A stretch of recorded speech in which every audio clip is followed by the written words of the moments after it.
Friends, आज हम लोग एक नए टॉपिक के लिए फिर से नए वीडियो में अपने आप को प्रस्तुत कर रहे हैं। और ऐसी कंडीशंस में यहाँ पर जो आज हमारा टॉपिक है अर्थमेटिक प्रोग्रेशन। अर्थमेटिक प्रोग्रेशन की फर्स्ट वीडियो जो पिछले दिनों पड़ी थी, आपने वहाँ पर देखा कि अर्थमेटिक प्रोग्रेशन कितना इम्पोर्टेंट चीज़ है हमारे चैप्टर्स का। संयोग से कुछ विषमताओं के कारण, कुछ व्यस्तताओं के कारण अगली वीडियो देने में देर हुआ, लेकिन हम कोशिश में यही रहते हैं कि आपको अच्छा से अच्छा वीडियो और इन टाइम दिया जाए। तो आज हम सेकेंड वीडियोस के लिए जो अर्थमेटिक प्रोग्रेशन पर ही है, तो ये अर्थमेटिक प्रोग्रेशन का पार्ट 2 जो है, इसमें हम कुछ रिसेंट फार्मूलों के विषय में चर्चा करेंगे, कुछ उनसे संबंधित एग्जाम्पल्स पर भी बात करेंगे और हम भरसक कोशिश करेंगे कि इसकी जो इम्पॉर्टेंट थिंग्स हैं उनको हम अच्छी तरह से समझने का पूरा प्रयास करेंगे। तो देखिए आज का न्यू टॉपिक क्या है। टॉपिक हमारा अर्थमेटिक प्रोग्रेशन ही है, जो पुराना है, जान ही रहे हैं आप। इसमें हम क्या करते हैं, कुछ नए फार्मूलों के साथ एक नई स्टेटस बनाने की कोशिश कर रहे हैं। जैसे फर्स्ट पॉइंट है sum of first n terms. Sum of first n terms last videos में आपने देखा, कोई आपकी अर्थमेटिक प्रोग्रेशन होती है जिसे आप समांतर श्रेणी हिंदी में कहते हैं। उस अर्थमेटिक श्रेणी को आप क्या करते हैं, फर्स्ट टर्म या अदर टर्म्स के माध्यम से कॉमन डिफरेंस निकाल लिए और फर्स्ट टर्म और कॉमन डिफरेंस के माध्यम से हम उसका nth टर्म निकाल लिए। nth टर्म निकालने के लिए एक फॉर्मूला दिया गया, an is equal to a plus n minus 1d, या फिर इससे लास्ट टर्म से भी हम फाइंड आउट कर सकते हैं। तो कहने का मतलब कि हम इस सीरीज को असेंडिंग ऑर्डर में भी चेक कर सकते हैं, डिसेंडिंग ऑर्डर में भी चेक कर सकते हैं। इनसे क्या था कि हम उस पर्टिकुलर प्लेस वैल्यूज को फाइंड आउट कर लेते थे कि कोई अर्थमेटिक प्रोग्रेशन दिया गया, समांतर श्रेणी दिया गया, उसका 5वां पद क्या है, 10वां पद क्या है, स्टार्टिंग से कौन सा पद है और लास्ट से कौन सा पद है। इन सारी चीजों के विषय में हम पर्टिकुलराइज 1 बाय 1 वर्क करते रहे। अब इसके बाद फिर हम क्या करते हैं, sum of first n terms. Sum of first n terms मतलब कि इसको हम असेंडिंग ऑर्डर में कह रह सकते हैं कि असेंडिंग ऑर्डर में हम कोई समांतर श्रेणी दी गई है तो आरोही क्रम में कैसे हम उसका सम फाइंड आउट करें। सम मतलब समझते ही हैं कि मतलब वहां पर जो समांतर श्रेणी के पद हैं उनका योग क्या होगा, कितने पदों का, n पदों का। n की संख्या 4 पद भी हो सकती है, 10 पद भी हो सकती है, या कोई भी फाइनाइट नंबर आप ले सकते हैं। तो यहाँ पर बात ये की जा रही है sum of first n term means हम उसको किस कोड से नोट करते हैं, Sn। Sn का मतलब क्या हुआ, सम ऑफ n टर्म्स। तो सम ऑफ n टर्म्स के लिए फॉर्मूला क्या डिराइव करते हैं, n by 2 in the bracket 2a plus n minus 1 into d और ब्रैकेट क्लोज कर देते हैं। तो ये तो डायरेक्ट फॉर्मूला हुआ। अब इस फॉर्मूले में एब्रीविएशन हमने क्या यूज किया है, फर्स्ट एब्रीविएशन n की बात आती है। n means number of terms, पदों की संख्या क्या है। दूसरा a आपका एब्रीविएशन यूज हुआ। a का मतलब लास्ट वीडियो से ही आप जान रहे हैं कि a का मीन्स क्या होता है, फर्स्ट टर्म, मतलब कि समांतर श्रेणी का पहला पद। इसी तरह से n-1 आपसे परिचित हो गया। d की बात करते हैं, कॉमन डिफरेंस है। कॉमन डिफरेंस का मतलब क्या होता है कि मीन्स सेकंड पद माइनस फर्स्ट पद, या द्वितीय पद में से पहले पद को घटा दीजिए तो कॉमन डिफरेंस या सार्वंतर उसको बोलते हैं। तो सार्वंतर का मान निकल जाता है। समांतर श्रेणी के लक्षण भी आप जान गए हैं कि समांतर श्रेणी में क्या होता है, किन्हीं दो पदों के बीच का अंतर सदैव समान होता है। इसी के नाम से इनका नाम समांतर श्रेणी रखा गया, या इंग्लिश में इसको हम क्या कहते हैं, अर्थमेटिक प्रोग्रेशन। तो अर्थमेटिक प्रोग्रेशन में सम ऑफ n टर्म की बात आई तो n by 2 into 2a plus n minus 1 into d के माध्यम से हम सॉल्व करते हैं। लेकिन कभी कभी ऐसा होता है कि डायरेक्ट इस फॉर्मूले को हम नहीं यूज करना चाहते हैं या कुछ नई चीज करना चाहते हैं, तो OR के माध्यम से हमने इसका सेकेंड ऑप्शन दिया कि दूसरे ऑप्शन में फॉर्मूला क्या लिखा जा सकता है या किस तरह से हम यूज कर सकते हैं। दोनों चीजें होती हैं। तो यहां पर हमने कहा Sn is equal to n by 2। n by 2 तो आप पहले से जान रहे हैं, a प्लस, अब यहां से a plus n minus 1d को सॉर्ट आउट कर लिए। सॉर्ट आउट करने के बाद उसकी वैल्यू हम क्या कर देते हैं, an कर देते हैं। जो लास्ट वीडियोज में मैंने बताया कि जिस an के माध्यम से nth टर्म हम पता करते थे, nवां पद क्या है इस समांतर श्रेणी का, तो उस फार्मूले को यहाँ पर पर्टिकुलराइज कर लिए। किसके साथ, जहां हमारा 2a था, 2a को एक्सप्लेनेशन किसमें कर दिया, a प्लस ए में। तो a तो एक हमने रख लिया और plus a plus n minus 1d की जगह हमने an कर दिया। an का मतलब nth टर्म और ऑब्लिक tn कर दिया कि कुछ लोग एब्रिविएशन में क्या करते हैं, tn यूज करते हैं और कुछ लोग an यूज करते हैं। तो चाहे आप an यूज कीजिए या फिर tn यूज कीजिए, बात तो एक ही हुई। तो ऐसी कंडीशंस में Sn is equal to n by 2 into bracket में a plus n minus 1 an oblique tn है। तो an ऑब्लिक tn का मतलब कि हम यहां से nth term of arithmetic progression की बात करते हैं।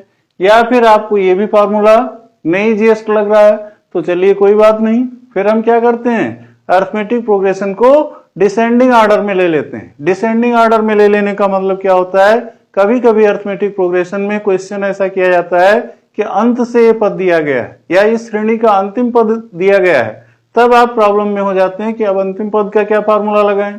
तो आप लास्ट वीडियोस में देख चुके हैं कि वहां L की वैल्यू क्या होती है, L भी equal to a plus n minus 1d होता है। जो an की वैल्यू होती है, चाहे हम उसको असेंडिंग ऑर्डर में लें या फिर डिसेंडिंग ऑर्डर में लें, दोनों कंडीशंस में a plus n minus 1d होती है। अब आप कहेंगे ऐसा क्यों होता है, नाम तो दो है, फार्मूला एक ही है, लेकिन आपको गौर से सोचना चाहिए कि ये क्या है हिंदी में, समांतर श्रेणी, समान अंतर की श्रेणी।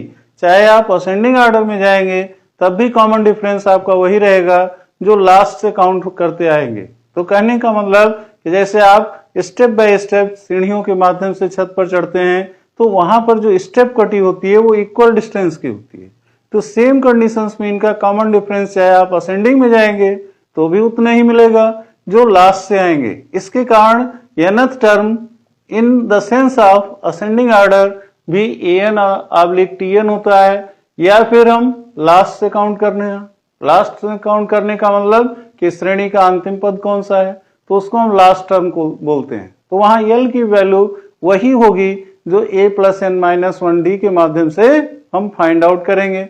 अंतर क्या रहता है, क्वेश्चन पूछने वाला एग्जामिनर केवल आपका नॉलेज चेक करता है कि देखें बच्चे के अंदर कॉन्सेप्ट क्लियर है या फिर रटी रटाई चीज है। तो रटी रटाई चीज से हमें काम नहीं करना है, हमें कॉन्सेप्ट क्लियर करके काम करना है, क्योंकि मैक्सिमम प्रॉब्लम हम सॉल्व कर सकते हैं अगर हमारा कॉन्सेप्ट क्लियर है। कॉन्सेप्ट नहीं क्लियर है तो फिर हम काम करने में अक्षम हो जाते हैं। तो सेम कंडीशंस में आपने देखा Sn means sum of n terms के तीन तरह के फार्मूले दिए गए। पहला फार्मूला हमारा फंडामेंटल था, n by 2 into 2a plus n minus 1 into d के माध्यम से लगाएं। अगर आपको फर्स्ट टर्म और कॉमन डिफरेंस मालूम है, n जो है नंबर ऑफ टर्म्स क्वेश्चन में देगा ही। अगर ऐसा नहीं है तो आप इसको नए ढंग से क्या कर सकते हैं, n by 2 into a plus an और tn, कि an अथवा tn के माध्यम से हम इसको यूज कर सकते हैं। और फिर दूसरा क्या कर सकते हैं, लास्ट टर्म का यूज कर सकते हैं।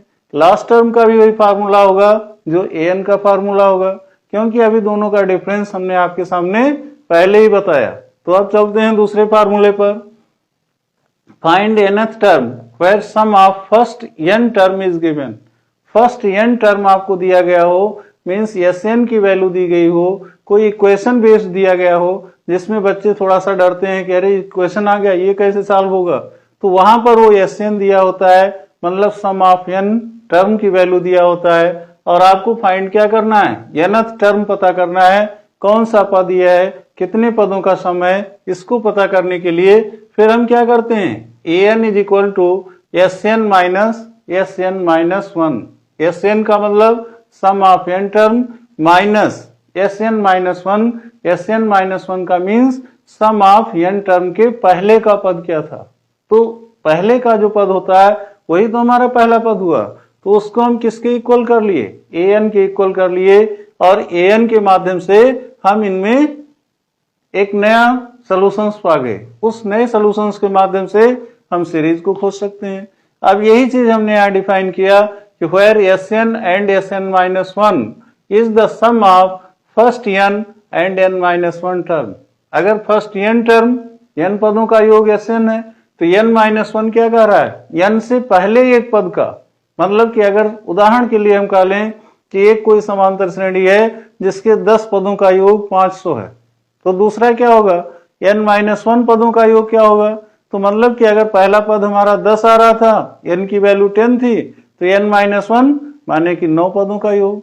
तो 10 पदों के योग से अगर 9 पदों के योग को माइनस कर देंगे तो हमारा an आ जाता है, मीन्स की nth टर्म आ जाता है। और nth टर्म आ जाने के बाद फिर हमारी प्रॉब्लम सॉल्व हो जाती है। ऐसी कंडीशंस में फिर हम एक और फार्मूला देखते हैं जो अरिथमेटिक प्रोग्रेशन में है। अभी हम पहले फार्मूलों पर डिस्कशन कर ले रहे हैं, फार्मूलों का एप्लीकेशंस की बात इसके बाद करते हैं, क्योंकि उसके लिए हमें एग्जांपल्स की जरूरत होती है।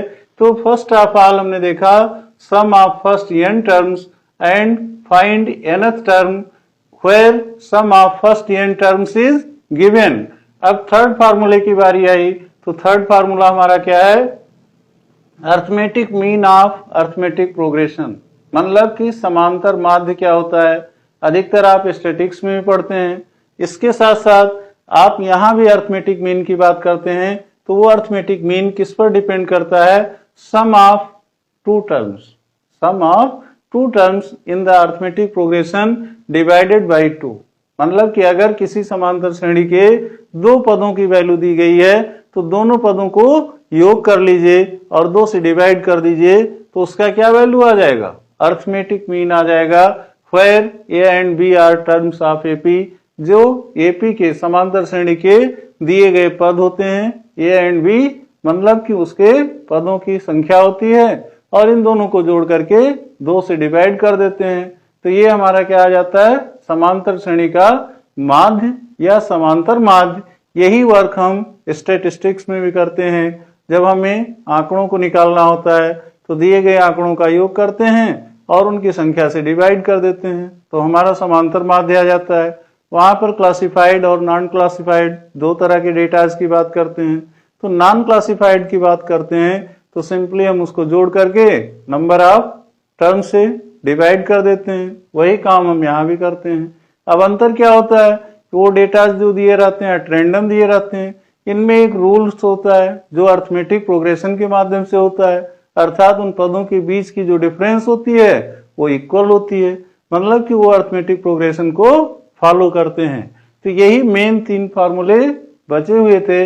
इससे पहले आपने nth टर्म की बात की। अब यहाँ पर हम कुछ एग्जाम्पल्स भी सजेस्ट कर रहे हैं। इसके साथ साथ आने वाला और अगला वीडियो भी कुछ और स्पेशल एग्जाम्पल्स होंगे, क्योंकि इसमें कई एग्जाम्पल्स ऐसे बेस्ड करते हैं जिनकी रिक्वायरमेंट्स पूरी लाइफ होती है, और यहाँ तक कि आप एकेडमिक बोर्ड के साथ साथ कॉम्पिटिटिव पेपर्स भी देते हैं। किसी भी कॉम्पिटिशन्स में जाइए, चाहे वो बैंक का कॉम्पिटिशन हो, स्टाफ सिलेक्शन कमीशन का हो, यूपीएसआई या पुलिस का हो, कोई भी कॉम्पिटिटिव वनडे एग्जाम हो, तो अधिकतर उसमें आपको अरिथमेटिक प्रोग्रेशन के क्वेश्चंस मिल ही जाते हैं। यहाँ पर बात करते हैं, फर्स्ट एग्जाम्पल हमारा है। एग्जाम्पल्स को गौर से पढ़ना भी चाहिए और सुनना भी चाहिए। कह रहा है find the sum of first 20 terms, find the sum of first 20 terms of an AP in which a is equal to 1। शर्तें इनकी देखिए कि पहले 20 पदों का सम दिया गया और उसके बाद क्या करना है, फाइंड करना है।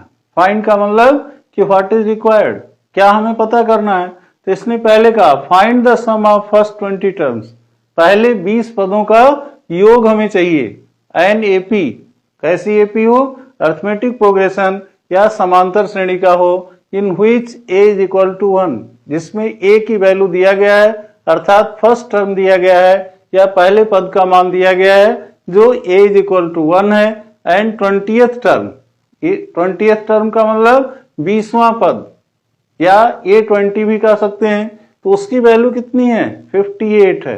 क्वेश्चन आपको समझ में आ रहा है। हमें पहले 20 पदों का योग ज्ञात करना है जो समांतर श्रेणी में है और उनके पहले पद का मान a इज इक्वल टू 1 है। इसके साथ फिर कह रहा है 20वें पद का मान कितना है, 58 है।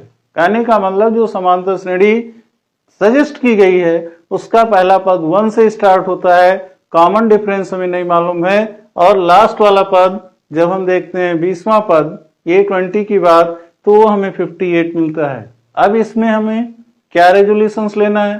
पहली बात तो D का मान आना चाहिए।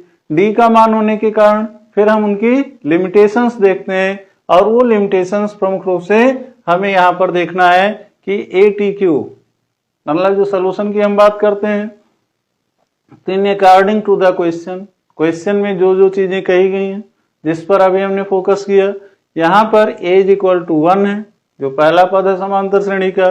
A20 इज इक्वल टू 58, 20वें पद का मान 58 है, and N is equal to 20, और पदों की संख्या कितनी है? नंबर ऑफ टर्म्स 20 है।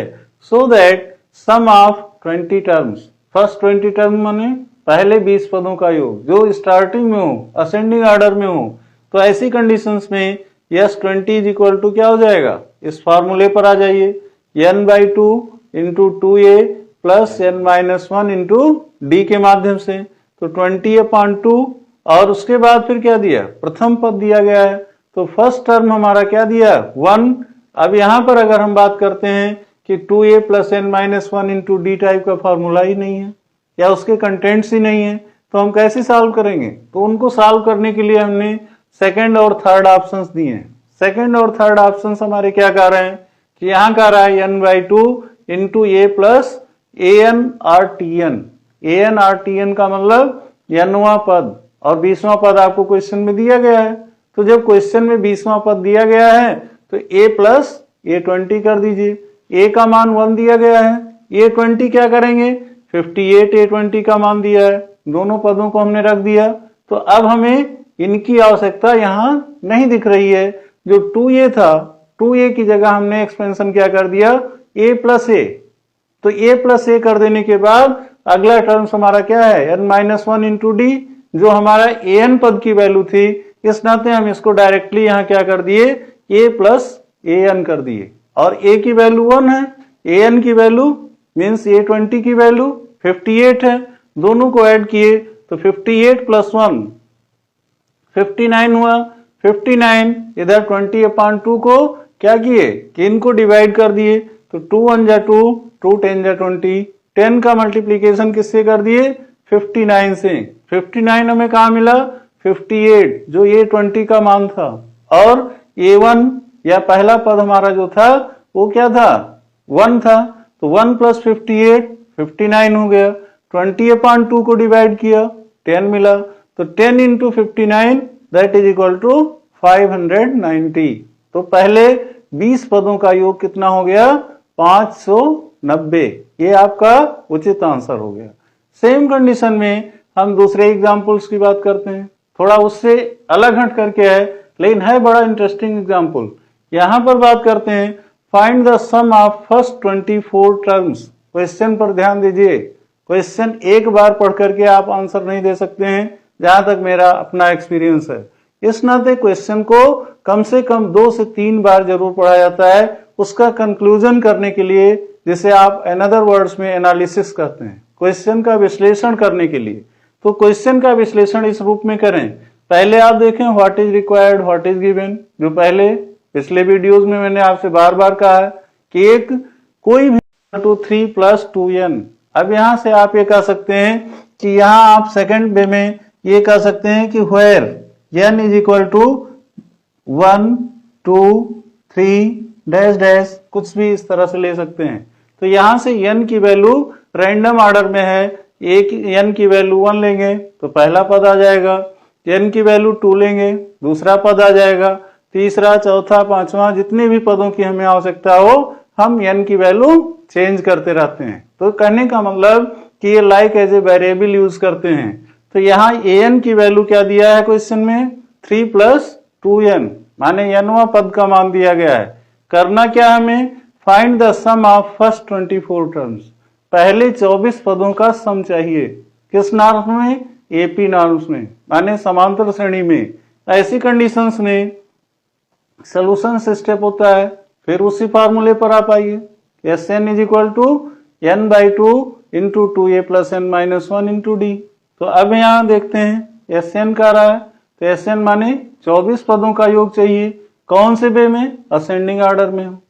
अदरवाइज डिसेंडिंग करता तो लास्ट वाले टर्म्स की बात करते, तो लास्ट टर्म का नाम नहीं ले रहा है, फर्स्ट 24 टर्म को चाह रहा है। तो yes 24 is equal to n की जगह 24, तो n/2 है, इसका मतलब 24/2। और यहां पर हम क्या करते हैं, फिर वही सेकंड वाला फार्मूला रिपीट करना पड़ेगा, क्योंकि nवां पद दिया गया है। आप ये ध्यान दें, जहां हमारी लेफ्ट हैंड फिंगर है वो nवां पद को शो कर रहा है। an is equal to 3 + 2n, where n is equal to 1 2 3 random number. तो ऐसी कंडीशंस में 24/2 इंटू ब्रैकेट में क्या है, a + a24, a + a24। a का मतलब समांतर श्रेणी का पहला पद और a24 का मतलब पहले से 24वां पद। बात समझ रहे हैं? अब बात इस चीज की आई कि पहला पद भी हमें नहीं मालूम है और 24वें पद की बात कर रहे हैं, इन सब का सम भी चाहिए। अब हमारे सामने जो समस्याएं आती हैं, माइंड में कब करते हैं, तो पहले पद के लिए हम क्या करते हैं, यहाँ an की जगह a1 कर दें, तो यहाँ 3 + 2 × 1 हो जाएगा। तो अब यहाँ से 3 + 2 × 1 का मतलब क्या हुआ कि 3 में किसको ऐड करना है, 2 × n की वैल्यू 1, तो 2 1 जा 2, 2 + 3 5 हुआ। तो a की वैल्यू हमारी क्या हो गई, जो समांतर श्रेणी को फॉलो करेगा वो इस फार्मूले को फॉलो करेगा जो इन्होंने nवां पद दिया। तो nवां पद में n की वैल्यू 1 रखे, तो हमारा प्रथम पद आ गया जिसकी वैल्यू 5 आ रही है। 3 + 2 1 जा 2, 3 2 5 हो गया।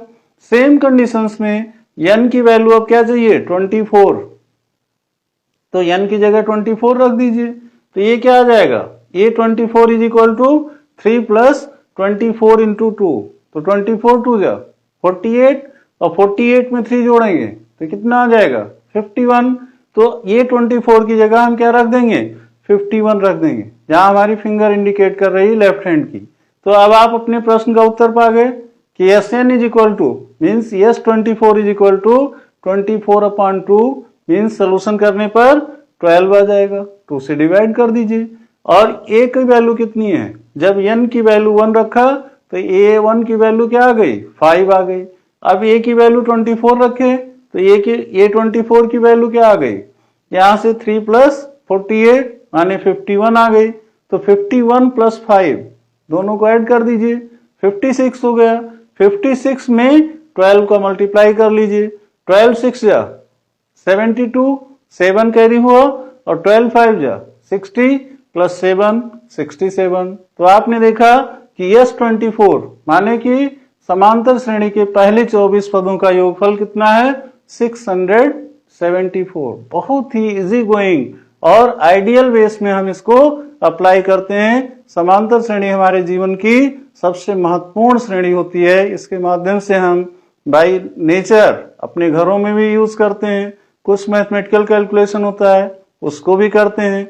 साथ में जब भी हमें पढ़ने लिखने की बात आती है, कोई चैलेंज देता है, रीजनिंग की बात आती है, जनरल मैथ्स की बात आती है, तो हर जगह इनको यूज करते हैं और इनकी उपयोगिता को समझने की कोशिश करते हैं। नेक्स्ट वीडियोस में हम स्पेसिफिक प्रॉब्लम लेंगे और वो बेस्ड होगा थर्ड फार्मूले पर, जिसमें क्या दिया गया, अर्थमेटिक मीन ऑफ एपी और कुछ स्पेशल टाइप ऑफ प्रॉब्लम जो एपी के होंगे। तो जो नेक्स्ट वीडियो आएगा वो लास्ट वीडियो होगा एपी का। और इस तरह से देखा हमने 3 वीडियोस के माध्यम से, 3 पार्ट के माध्यम से अर्थमेटिक प्रोग्रेशन पूरा कंप्लीटली रिवाइज कर रहे हैं। और इस वीडियोस के लिए ये पूरा श्रेय आप लोगों को देना चाहेंगे, क्योंकि आप लोग इस वीडियो में परमानेंट अपना इंटरेस्ट अप्लाई कर रहे हैं। ये बहुत अच्छी बात है। इसी के साथ थैंक यू।